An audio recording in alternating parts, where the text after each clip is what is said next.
Jack, thanks again for doing this today. I really appreciate you taking the time. There's a bunch of stuff I want to talk about with you. A lot has happened, not only in the ticketing world, but in sports in general over the past year. But before we get to all that, maybe let's just start with kind of a foundation. And if you could just talk through briefly kind of how you came up with SeatGeek, the idea, how you got it off the ground, et cetera, that might be helpful. For sure. I am a sports and music fan, first and foremost. So grew up in Cleveland, going to a ton of Cleveland sports games, and moved to Boston. One of my co-founders, Russ, and I did the same. And we were just blown away, honestly, by how broken the ticketing market was and the user experience of actually buying tickets to go to a game or a show, and thought that there must be a better way. So initially got into the industry by specifically trying to use analytics to help people find better deals and buy tickets at the right time. Our thinking was that that was kind of a lightweight way that we could make the process easier. And over the last 12 years, SeatGeek's grown a bit in scope, and we've sort of found more ways to hopefully radically improve the process. We launched a mobile app. Before that was an obvious thing to do. And more recently, got into the enterprise side of our world by working directly with teams and venues. So let's double click a little bit on the early part of that story, right? Which is buying tickets on the secondary market back in, this is 2008, 2009, right? So what feels like a very long time ago, but really not that long ago. When you were buying tickets previously, just as a fan, going to concerts, going to sporting events, what was that process like, and what annoyed you about that process? A few things. First of all, a lot of it happened on Craigslist or in person with people you didn't necessarily know. So there was a really meaningful amount of fraud. And even if you weren't actually being defrauded, there was always this lurking feeling that you might be, this uneasiness that came along with it. There's also not a lot of price transparency. Ticketing is different from many industries, and that you could think of, if a ticket would hit a SKU, like a barcode, you can think about every ticket having a different SKU, but there being only a quantity of one each, which is different from, I don't know, buying an iPhone, where the price and the value is well known in that case. In case of ticketing, it's not obvious what you should pay. And as a result, it's very easy to get ripped off. Or even if you don't get ripped off, given that it's hard to know the underlying value, you always have that feeling that you might have.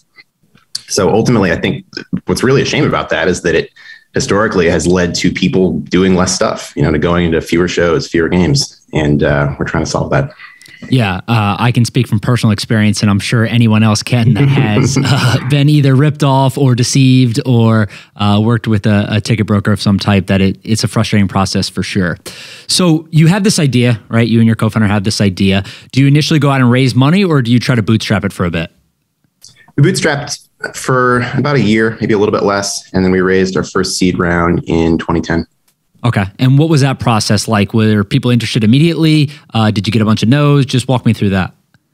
Got a bunch of no's, got a few yeses. That was back right after there was a real meaningful financial crisis. So it was a particularly hard time to raise money. And we were also doing it in New York when that was a less trendy thing to do. So we also had a lot of people asking us, why now? And why are you doing this here?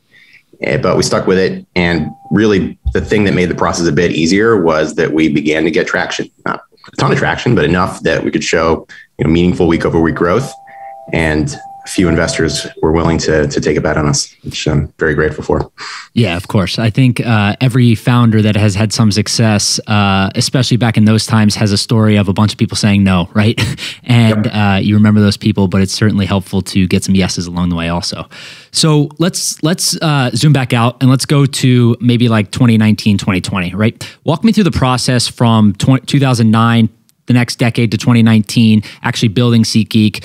You guys were doing a meaningfully more amount of revenue. You had some traction, a bunch of users here, especially in the United States and some abroad. Just walk me through kind of where the business grew and how you did it. You're talking before COVID, right? Yes, before COVID. The last few years. Yeah. Yeah. So ultimately what makes SeatGeek different from everyone else out there is that we're vertically integrated, meaning we work directly with teams and rights holders, building enterprise software that they use to run their venue, run their business. We also have a set of apps that fans use to buy tickets, and we do everything in between. And ultimately that, we believe enables us to offer just a much better user experience than would otherwise be possible. So as fast forward into 2019, we launched an enterprise business. We continue to develop out our consumer apps and really focus on that being an incredibly tight, simple connection between the two. We are fortunate to work with a bunch of major pro sports teams, Dallas Cowboys, Cleveland Cavs, Brooklyn Nets, many others. And also had been building our UK business at that point. So we're fortunate to work with about half of the English Premier League teams.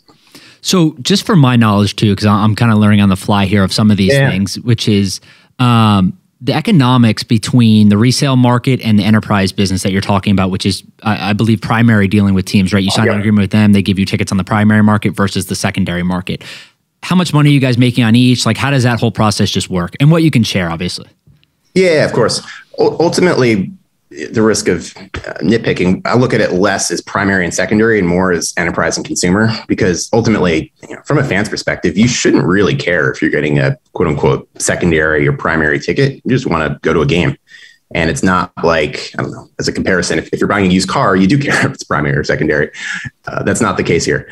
So we're trying to show fans as much inventory as possible and ultimately keep all of the data and revenue associated with that in the surface area that's also visible to teams versus, the historical model where a team might be with a legacy ticketer that is more restrictive around how they do secondary. And as a result, a lot of those secondary transactions, most of them are invisible to the team, leak outside the system, and the team is not a part of the revenue from that. And they're also not a part of the data that's captured as part of that. Gotcha. So one of the things that I think I certainly think about and other people think about when they look at these businesses is what differentiates it, right? What is the difference between keeping customers or someone going to a different platform? As you mentioned, everyone in most cases is just looking for the best deal, right? And it doesn't matter to a lot of people whether it's SeatGeek or one of your competitors necessarily.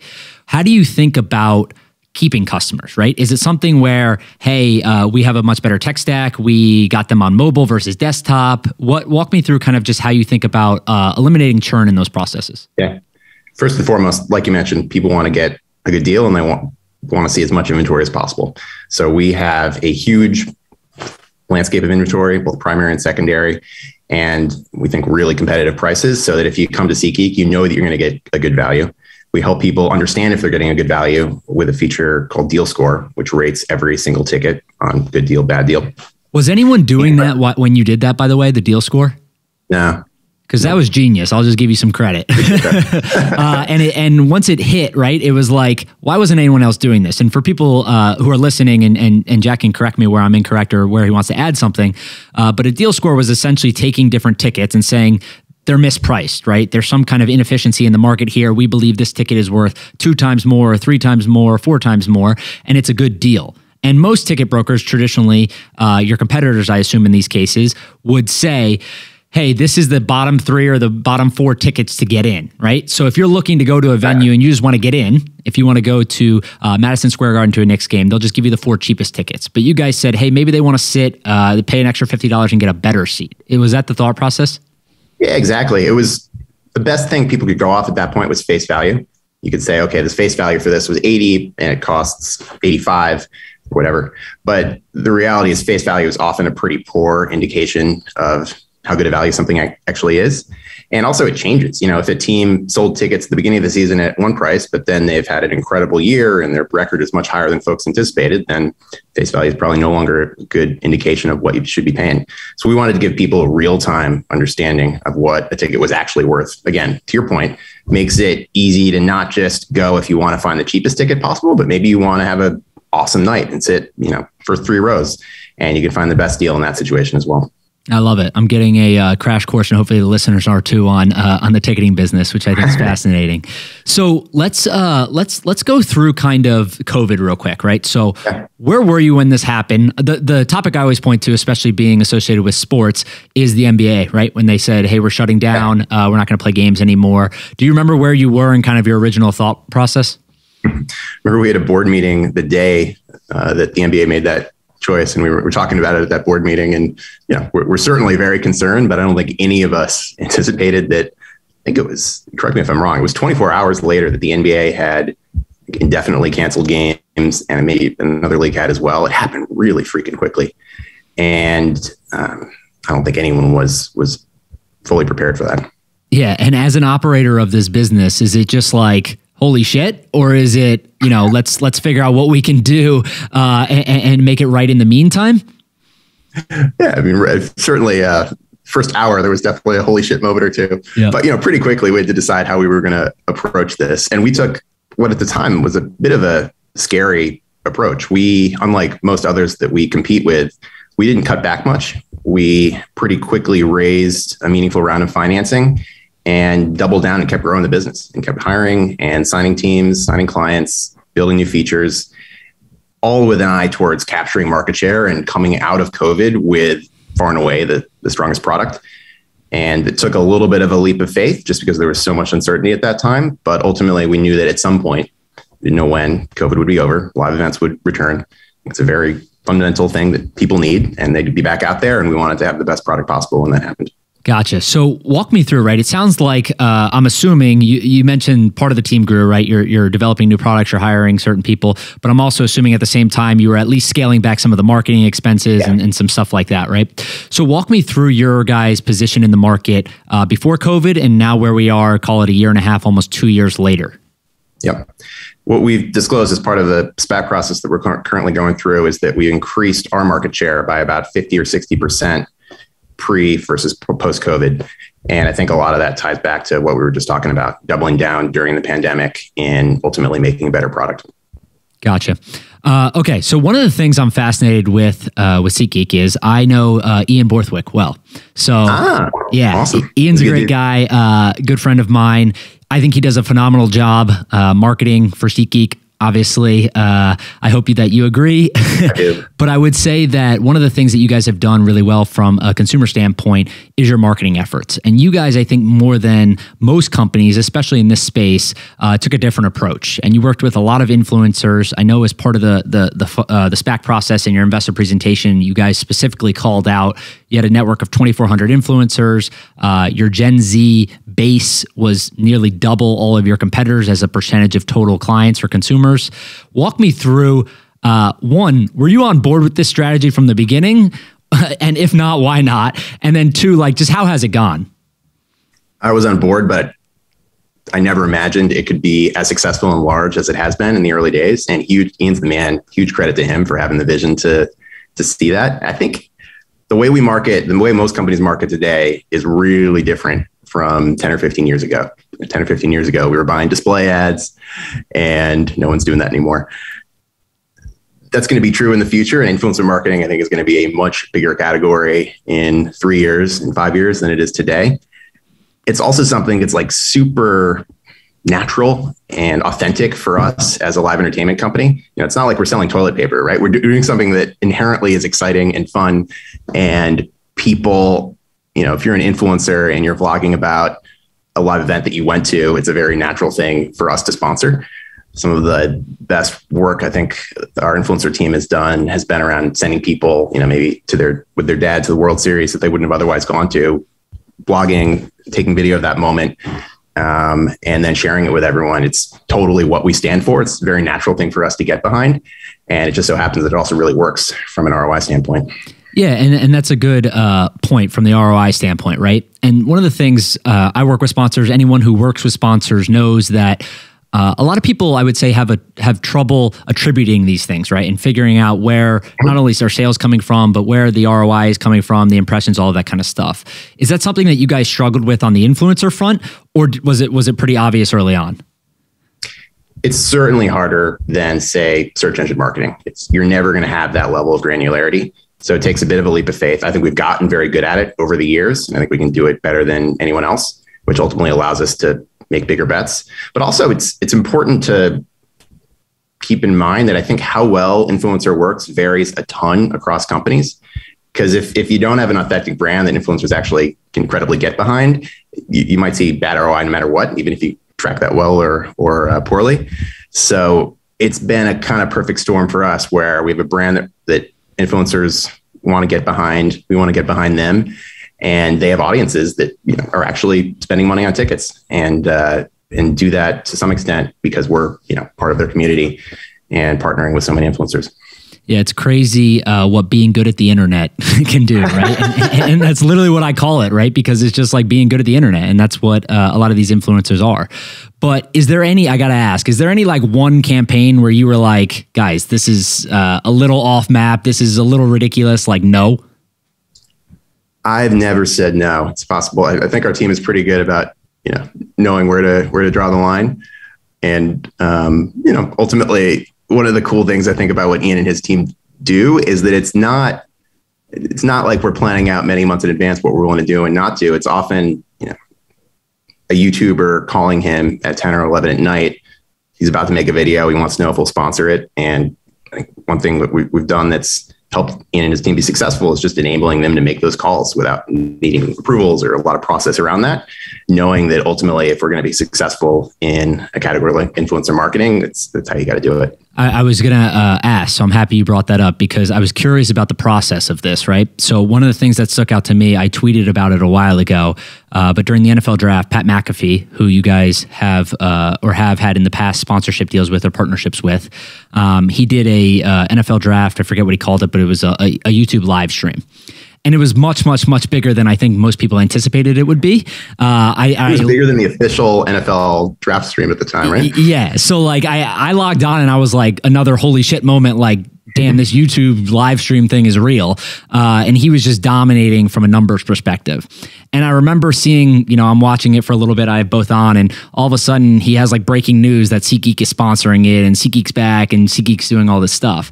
And Ian was obviously having fun with it on Twitter and stuff, but it sounds like they have some type of ability to make these calls on the go because of these relationships and stuff. And one of the things that I tweeted was legacy companies, not only in the ticketing space, but in the media space, wouldn't be able to do this, right? And it takes both sides. Pat to be able to say, hey, let's do this. And then you guys to say, okay, we have a deal, let's go do it. How do you think about that kind of changing the landscape versus how people have done it in the past?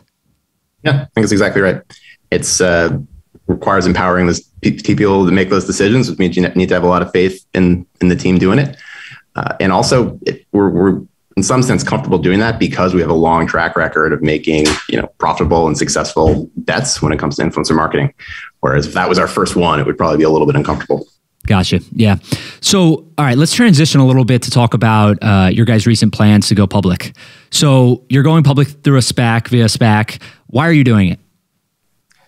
We have been working towards being a public company for a long time. Ultimately, I think it's the right move for us as we grow and become more mature, and decided to go the SPAC route for a few reasons. One of the top ones was Redbird, the sponsor who we're working with, just has a really long and successful track record in sports and entertainment. They own part of Fenway. They started On Location.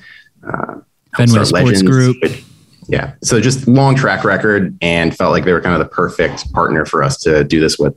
Okay. And I think SPACs, people have had enough time to be acquainted with them. I think over the last 2 years, they've become much, much more popular.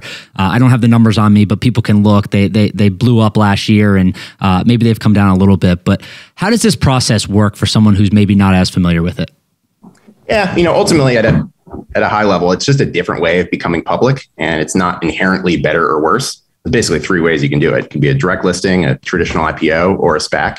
And I think for any given company, which of those routes makes the most sense depends a bit on their particular circumstance. But in the end, you are a public company, just as you would be in those other routes. And ultimately, you're going to be judged by your success and the value you create. So in some sense, I think people have gotten a little bit too caught up on the mechanism and are missing the bigger picture of this is just another vehicle by which to become public. Gotcha. And is there a reason why, maybe you haven't necessarily thought about it in this way in the past, but is there a reason why you believe SPACs have become more popular today than they were, say, 5 or 7 years ago? It's a good question. I think to some extent, the fact that very successful companies did it and made it legitimate helped others have confidence, because in the more distant history, they had a bit of a negative patina associated with them of sort of only bad, quote unquote, companies become public via SPAC. And that really changed starting around 2 years ago. And as a result, more companies felt comfortable going the same route. Gotcha. And so what percentage of your business is mobile versus desktop now? I haven't released that, but we've always been super mobile centric. I mean, right now, if someone's starting a company and they are telling you they're building a mobile app, it's a very obvious. It's like, no shit, of course you are. But we built the first SeatGeek mobile app at a time when it actually felt very non-obvious. And I remember we had an intense debate about whether or not we should do it. one of the reasons it was a hard call is because at that point, people really weren't spending meaningful money on phones. And obviously, we're not going to, people need to buy in your app if it's going to monetize it all. But we did it betting on the fact that that would change. And obviously, it has changed quite a bit. And I haven't heard this relative to SeatGeek specifically, but I think one of the things that most people can agree on is that there's much more loyalty, as I mentioned before, on mobile versus desktop. And I would assume that is the case even more when it comes to ticketing, when there is less kind of things diversifying the products. Are there any metrics that you guys have released or that you can share around the conversion rates relative to mobile versus desktop? I haven't released anything there, but I think you're exactly right that the typical use case on desktop might be someone who knows exactly what they want to go to, and they type in a search on Google and they look at the results and they might compare deals. Whereas on mobile, it's much more often someone who just installs the app on their home screen and fires it open every day or every week when they're thinking about going to something, versus, comparing many different apps. So it's a much more one-to-one relationship than you would have on desktop web. Gotcha. And then I'm just firing away here now. I don't know if you caught up with this, but I got a bunch of questions. I only want to go for about 30 minutes today, so I'm just going to keep going. Yeah. Let's talk enterprise sales, right? So you have the consumer side, the enterprise sale. I don't know if you've released how many you have. I know you mentioned some previously, the Cowboys, the Nets, the Cavs, all of those. Is there a number that you need to get to, or are you going to look outside of domestic leagues and start going for other leagues also? Got a little over 275 in terms of total clients. We're very focused on major pro sports clients, particularly here in the US, just because there's so much opportunity. So we currently, that's really where we've been focusing most of our sales efforts. And you mentioned international. We do take it a meaningful fraction of the English Premier League. We'll continue to sign more folks there. But particularly over the next year, we're focused on signing as many U.S. pro sports clients as possible. And how does this work with U.S. sports leagues? You've obviously worked with NFL teams and NBA teams. Do they all sign their own individual deals? So we have league relationships, official league relationships with the NFL and Major League Soccer. But with a few exceptions, for the most part, teams are enabled to choose whatever company they want to be their ticketing partner, regardless of the league deal. So that means that we, of course, want to work with as many leagues as possible, as closely as possible, but that's not a necessary condition to us signing a given team. Gotcha. And are these exclusive deals, or are they, and the reason I'm asking too is because one partnership that sticks out is, there's been a bunch recently, but the big one was Crypto.com sponsored the Staples Center in LA, right? And they paid a bunch of money for it. And part of it was they got a partnership with the teams too, right? And they're the official crypto provider of the teams. Do you guys look at it as a partnership with the team, or is it strictly from just a kind of, we're going to sell your tickets on the market standpoint? Yeah, good question. We're generally working with both the venue and the team, and often there's a ton of overlap between those two things. But by way of example, one of our more recent clients is the Brooklyn Nets and Brooklyn Sports and Entertainment. We're ticketing all Nets games, but we're also ticketing all other events that come through the Barclays Center where the Nets play, which means that it's not just basketball, it's many other types of events as well. Gotcha. Okay. So, well, first off, I feel like, do you go to like every sporting event in the world? I feel like that would be my reason to start a company like SeatGeek when I was younger. It's the perk of the job, man. But it's also, now I can't go without, filing 3 different feature changes that, that I've noticed or noticing any little thing that we could do better. Slightly paranoid while you're there. Yeah, exactly. That's awesome. Okay, so let's touch on kind of the newer age stuff that people are talking a lot about. NFTs, crypto, blockchain, Web3, whatever you want to call it, the metaverse. There's a million different words that you can refer to it as. And apologies to the believers of anyone that I missed. But let's talk NFTs specifically first when it comes to tickets. So there's been some leagues, some team owners, and people like that have said, hey, NFTs could be a real application when it comes to ticketing. We think on one side, the consumer gets a more trustworthy process. You know you're not getting scammed. You can verify everything and not just trust. And then on the other side, the leagues and the teams have the ability through the contract to continue to earn revenue from resales, right? So you're the Brooklyn Nets. I buy a ticket from you. I go resell it to a friend. They have the ability to earn whatever % they want from that resale market also. Have you talked to other leagues or teams about this, and just walk me through kind of their general reaction to these new technology and features? I think it makes a ton of sense at a very first principles standpoint. People historically collected ticket stubs to remember going to an event. You go to Game 7 of the World Series, that's a ticket you probably keep. Our industry has changed a lot in the last 5 years in that physical paper tickets have, for the most part, gone away. Something, nearly all tickets we sell now are digital. So you ostensibly lose the ability to have that keepsake, but NFTs bring it back and also just add a lot of possibility on top of it. So we are big believers in NFTs as, a collectible and a thing of value. And to your point, there's also lots of different ways to make the actual process of buying tickets and getting into an event and experiencing that event part of this whole technology ecosystem. As an example, we have a product called Rally that allows people to buy food and beverage when they're actually at a game or buy merchandise. That's something you could potentially attach to an NFT. You can unlock different experiences within an event via NFT. So it ultimately allows a ticket to go from being a barcode to a little piece of software. And there's lots of possibility that you can load into that. Have you guys started working on any of this tech? Yeah, we don't talk too much about what we're building, but I think it's super interesting. I think that it is absolutely going to be a bigger part of our industry and many industries over the coming years. And we want to be part of it. Okay, so let's fast forward 10 years from now. What percentage of tickets, if any, for sporting events include an NFT component to them?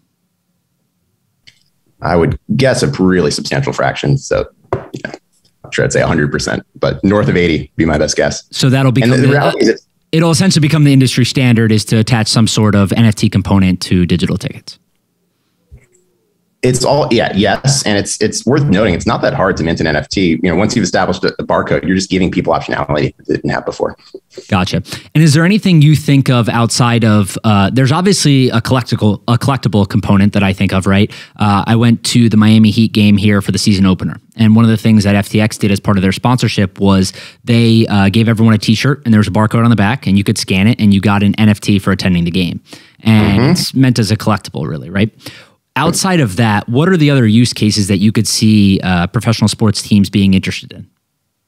I mentioned another a second ago, but I think this idea of unlocking additional incremental experiences or loading other things onto an NFT is potentially really interesting. And ultimately, I love this idea of moving from a ticket as a barcode to a piece of software. And I think that opens up a ton of possibilities.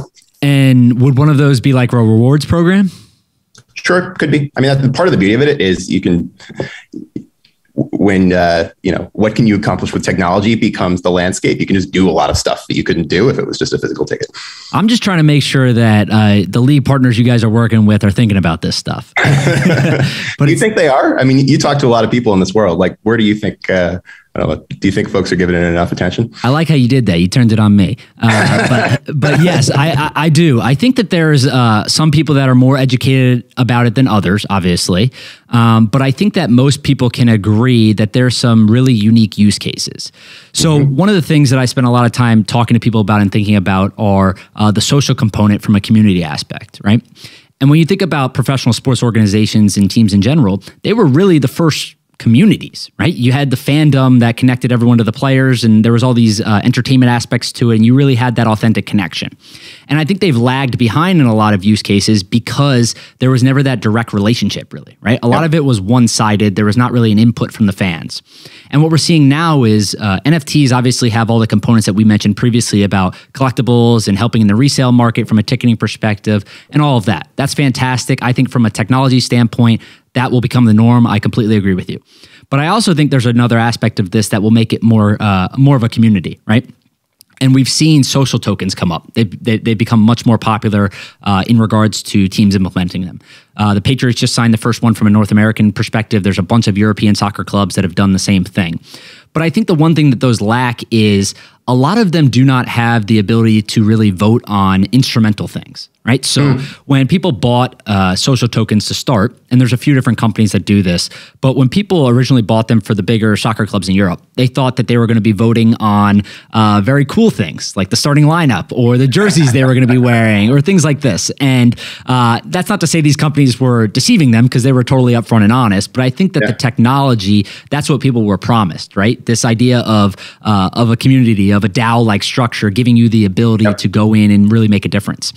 And what a lot of these social tokens end up doing is you end up voting on the pregame music, right? You end up voting on the social media graphics for a player of the game, right? So like very small, minuscule, trivial things. Exactly. So I think the people that use that technology to make a more communal relationship with the fans will do really well.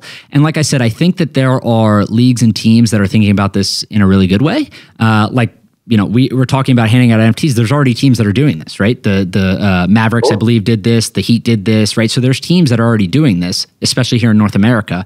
I just think that there's got to be like another step to it, right? Like it can't just be, I want to give you a collectible and maybe you'll go change it around. You got to really establish that relationship, because at the end of the day, sports more than anything, more than any category, have the ability to really create an authentic relationship between the players, the team, and the fans. So if you can harness that in some capacity, whether it's through a social token or some other kind of decentralized technology, I think NFTs are obviously one of those options also. But I think those are the people who will really end up benefiting from this. 100%. I think it's right on. And I think you're right that there's different layers of understanding. And a lot of people, I think, or at least some people, are interested in it because it's a buzzword without a deep understanding of what's actually possible. There's definitely a bit of that in sports, where people want to be cutting edge, but they don't really understand the sort of fundamentals of what an NFT is and why it's important. But there's a lot of people that do, and that's only going to increase. Yeah, and I talked about this a little bit on the last podcast, but it was generally a lot of this is just people want to be seen as innovative, right? And not everyone really is. Exactly. And it's the same with the last podcast was specifically around athletes being paid in Bitcoin. And right, when you really think about it, some of them are doing it from a perspective of, they want to own Bitcoin, they believe in the asset, et cetera. But some of them are getting paid marketing money, and they're using this as a way to increase their cultural relevancy, right? Which isn't wrong. Which isn't wrong at all, right? That's totally cool and normal. But at the end of the day, I think from a technology perspective, you really have to invest in it, because if you don't, it's going to end up just being a collectible, and I think they'll get passed by. Yeah. And that's, as we think about this and build towards it, we want to be very intentional about how is this going to ultimately make the industry better in a long-term foundational way versus just, minting NFTs for every ticket because it's a trendy thing to do. Gotcha. Okay. So I ask every entrepreneur, operator, or someone who has built a business that comes on the show this. It's hard, right? It's not easy. You guys are going public. You're a very big company. I think the combined valuation of the new entity is going to be $1.3 or $1.4 billion. So a big, big company, obviously. Congrats to you and your co-founder and your entire team for doing that. But along that way, like I said, it's hard. Is there anything that stuck out where you're like, anything crazy that you had to do to keep the business alive? Any story where you're like, I can't believe we did that? Were there any near failures? Just like talk to me a little bit about like what went into building this company from a difficulty standpoint.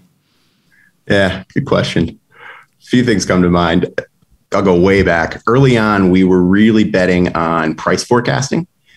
Basically, the idea that you could optimally time the time you bought a ticket. We were inspired by this company, Faircast, which was eventually bought by Microsoft. But they would basically tell you, oh, Joe wants to, go to LA. Tickets are going to move up or down over the next few weeks, so you should buy it this time.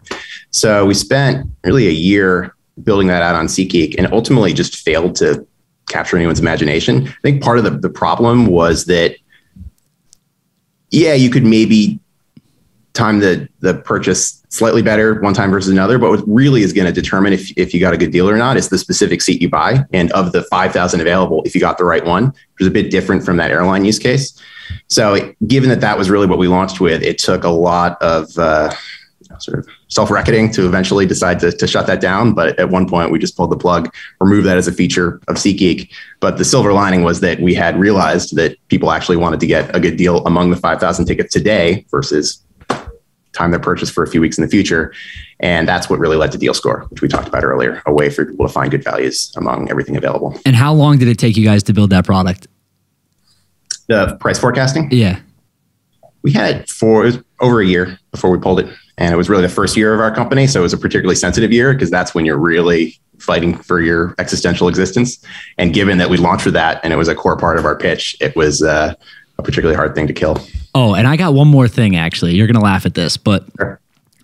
I do a little prep. I don't just come in here and wing it. All right. And as part of my prep, I read a CNN article that said that it was 15 questions. And it said there was two things that stood out to me, and I want to clarify if these are still true and why you do them, because it was from a few years ago. It said that you sleep on the couch most nights because you find it too comfortable in bed and you don't want to get up. What's going on there? Is that true? First of all, this article is a good example of the backstory here is we initially gave my answers to the 15 questions, and I think the reporter came back and said, oh, they're not interesting enough. So we brainstormed, all right, how can we spice these up? Should not have done that because now I get more questions about this thing than I ever could have imagined. But no, to get back to what you asked, I no longer for many years have slept on the couch. Oh my God, that's amazing. That's to be honest, that's kind of what I expected is when you do these things, if it's not like something that's weird enough, like one of the ones that always sticks out to me is, and it was a different structure of an article. This was, I believe it was New York Times, but it was like a legit, or New York Magazine. It was like a legit article on John Foley, the Peloton CEO. And one of the things he said was every morning he gets up and he drinks like 40 sips of water from his hands from the sink. And it was the craziest thing I've ever read. And he was like, the quote was literally, I found out in college that it's really key to be hydrated, right? And he said, so I go to the sink, I put water in my hands and I drink 40 sips or until I'm about to throw up. And I do that every morning. And I was like, dude, that's like, I get it, but that's kind of like, that's crazy. Like that's a little 39 sips just doesn't get the job done. It's that 40th. Yeah, the 40th where he has to throw up. But the second thing from the CNN thing is, do you still eat 15 egg whites every morning? Yeah, I knew you were going there. Unfortunately, I do because all right, so that one was true. Yeah, no carb, man. It's a great way to kick off the day. Just a ton of protein. Okay, so you still do no carbs? Not religiously, but that was the origin of it, and I just kind of stuck with it. I like it, man. It's good to have habits like that. Okay, all right. I've embarrassed you enough here at the end, so I'll let you go. I appreciate you doing this. Good luck with everything that's to come. I'm excited to see what you guys do next, and congrats on all your success so far. Thanks, Joe. Love your work. Appreciate you having me on. It's great.